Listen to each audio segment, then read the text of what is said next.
Hi, Matt Frasica here. And on this episode of The Briny, I'd like to take you on an imaginary walk on a beach in the Caribbean, on the island of Dominica. Dominica is part of an archipelago stretching from Puerto Rico to Venezuela. The island covers an area about the size of New York City, but with a population of around 70,000. And on the east side of the island is a remote beach. On the one side, the ocean. On the other, coconut trees. Like the whole area is coconut trees. This is Jael Pierre. And I am one of the patrollers. Patrollers because this stretch of beach is a favorite nesting ground for sea turtles. And where there are sea turtles, there are poachers. Because they like the meat. We always have poachers coming, so we always have to keep a lookout for that. During the turtles' nesting season, they keep a lookout at night, walking the beach. We go around 7 p.m. to 3, 4 sometimes. Wow, in the morning. Yeah, in the morning. It's a night job, so we get to sleep in the day. Jael and her fellow patrollers aren't just there to deter poachers. They also make sure that the turtles who are coming up the beach to lay eggs actually put them in a safe spot, not too close to the waves that could wash the nest out to sea. We take care of the eggs and we bury them. And if it's not in a good spot, we try to bring the turtle in a good spot, or like take the eggs and bring it in our hatchling area. And when they're ready to hatch, we make sure that every little turtles go to the sea. Yeah, that is our job. The reason this place is good for sea turtles to lay eggs is because it's so dark. Sea turtle hatchlings need natural light to find their way to the water. Lights from beachfront homes or hotels can disorient them. But at night, this beach is perfectly dark. We don't have any development. Nobody lives there. So there's completely dark, and we don't even really have street lights on the road. But this isn't really a story about poaching, or even about sea turtles. What's happening on this beach, on this island, is a story that could have much wider implications for the way nonprofits think about funding conservation efforts. The turtle population is very small, so it's one of those populations like every single individual matters. This is Jake Levenson, a marine biologist who heads up a conservation nonprofit that does work in Dominica. I started off actually working at the New England Aquarium up in Boston. I spent many years working there, and that was really where I had my first sea turtle experience. They have this giant sea turtle named Myrtle who, weighs nearly 600 pounds. And, I just got to feed her and help take care of her from an early age. I think I was 17, 18 when I started that. And so I've always sort of done turtle work in one way or another. Jake started traveling to Dominica years ago, visiting schools to talk about marine biology. And, I'd go to these schools and I was like this excited guy that, would be animated talking to them about marine science. And my first time presenting, my friend Marcella took me aside and she goes, "Jake, that was great, but those kids didn't understand a thing you said." I didn't realize that, because I have my own accent and I was speaking really quickly because I get excited, everyone was just sort of mimicking my behavior and smiling and waving and whatnot. But they actually didn't know anything that I said. It was hysterical. On one of those visits, Jake came across a local group called the Dominica Sea Turtle Conservation Organization, or DomSeTCO. And talk about, a zip tie and duct tape kind of organization. They were getting so much done on like a shoestring budget. I was amazed. DomSeTCO was founded in 2007 to protect and study and educate people about Dominica's sea turtle population. They're the ones who organize the patrols of the beach at night. Now, coming from the US, Jake was impressed by the pride people in Dominica take in the natural beauty of their island. The country's unofficial motto is the Nature Island. And it's a small enough place that a little effort goes a long way. It's hard not to get depressed about the state of the world sometimes. It seems like we have these overwhelming problems. What good am I going to do in the world? And then you go to a place like Dominica, where you have 50, 60,000 people, and you see an entire village give up plastic, for example, single-use plastic. Like, these are big things that if we could do on a global scale are huge. In Dominica, they seem feasible by just a few people, a little money, and a little effort. But everything in Dominica changed on September 18th, 2017. Hurricane Maria is strengthening rapidly. The Prime Minister, in fact, made several urgent posts on Facebook saying his roof had been ripped off, his house was flooding. Total devastation, nearly everything destroyed. Schools, homes, roads, it's all badly damaged, some beyond repair. Hurricane Maria made its first landfall on Dominica as a Category 5 storm, the strongest hurricane to hit the island on record. Its wind speed reached 165 miles per hour. More than 90% of buildings in Dominica were really severely damaged, lost roofs. People lost everything they own. It's not uncommon for someone to know someone that died, or a cousin or something. We had a little nature hut on the beach that was just blown away. All that was left was like the floor and the toilet. And so, we're sitting there in the devastation after Hurricane Maria and wondering how does our organization build back after this? Like, nesting season's still happening despite that everything's in shambles. In the middle of all this need, this small sea turtle conservation group had to find a way to rebuild. But finding money to support the kind of conservation work DomSeTCO does has always been hard. Grants and donations vary from year to year. In the science world, you hear the term soft money a lot because you never know, if you're going to have funding from one year to the next. It's really stressful. So at a meeting after the hurricane, Jake and the other DomSeTCO volunteers were brainstorming, just trying to spitball ideas to come up with anything at all that might help them create a stable source of income. And we thought, well, what if we could have sort of a conservation training center that was not just a place to teach people about ocean-based economy, but also made a product that could be sold, and a product that would be in demand. And, looking at the group of, 25 or so sea turtle patrollers that I work with, a lot of them are farmers. And, Dominica has a very agricultural-based economy. What can we farm? And the reliable thing was sugarcane. After talking about it for a while, we came upon, well, why don't we make rum? There's nobody that's making sort of a wholly Dominica product.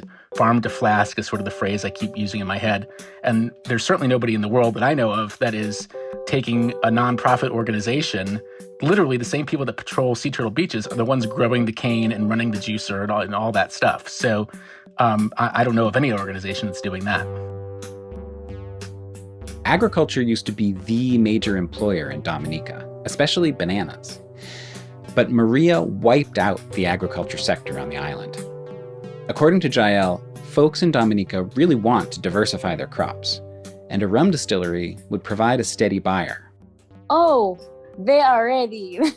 Farming is something a lot of Dominicans love doing. All they're waiting on is us to give them the go for them to start planting their canes. But even if there isn't an operation making farm-to-flask rum on Dominica right now, the history of these islands is intertwined with the very dark story of colonialism, sugar, and liquor.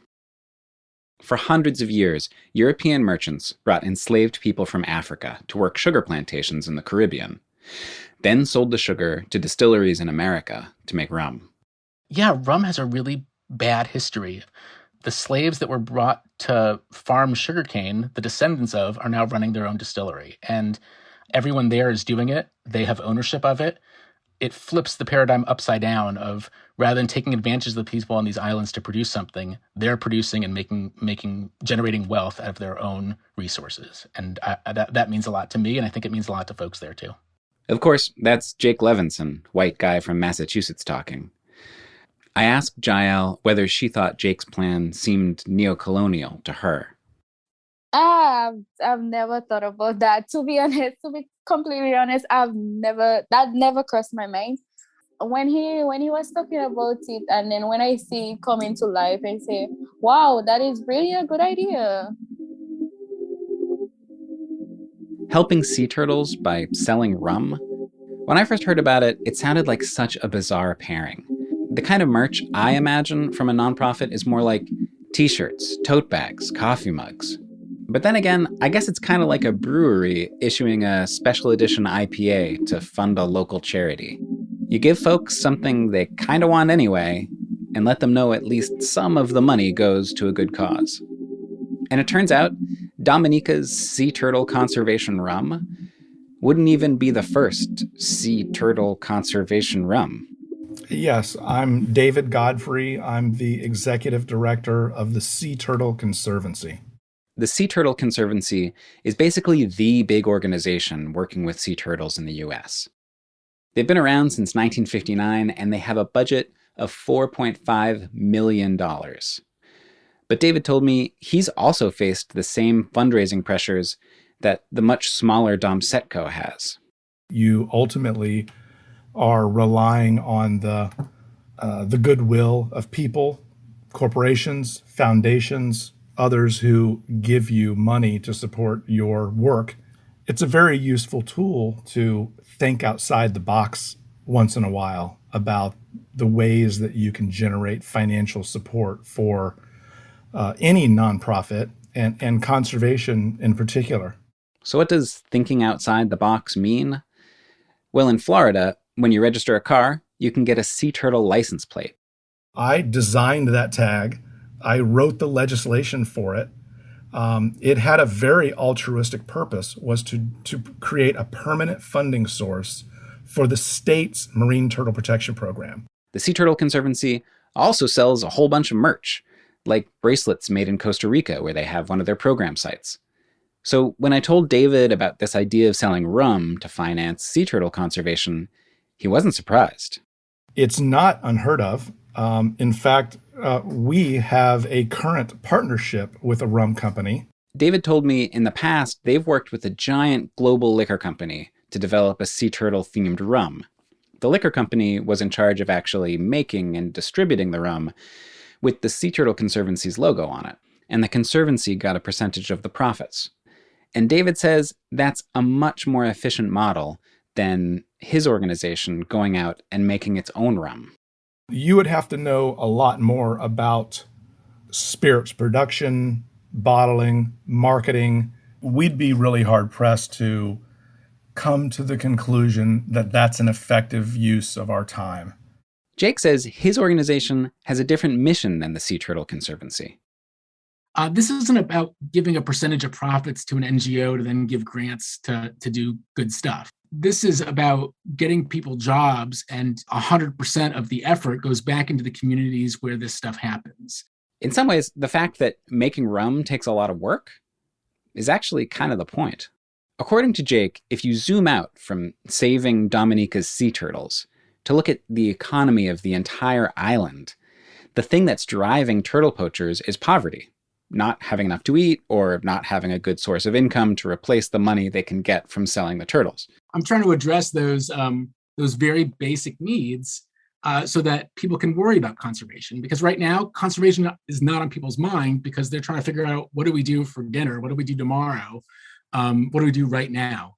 But it's not as much about making rum and making liquor as it is about getting jobs and alleviating poverty that makes conservation a lower priority for people. We're playing the long game here. It'll be 20 years until we see the hatchlings from this year come back to nest in Dominica.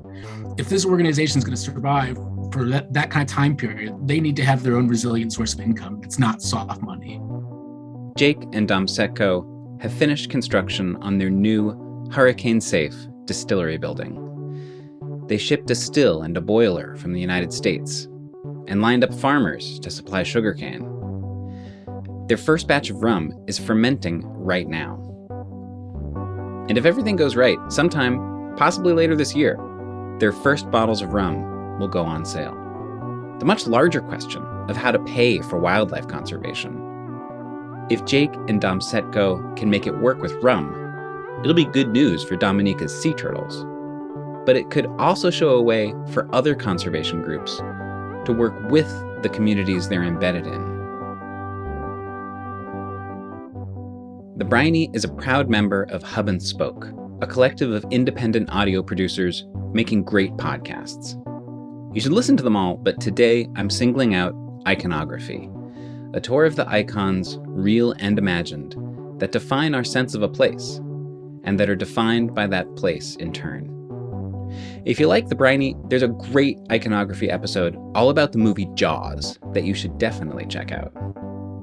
You can find iconography at iconographypodcast.com. Check out all the Hub and Spoke shows at hubspokeaudio.org. Thanks.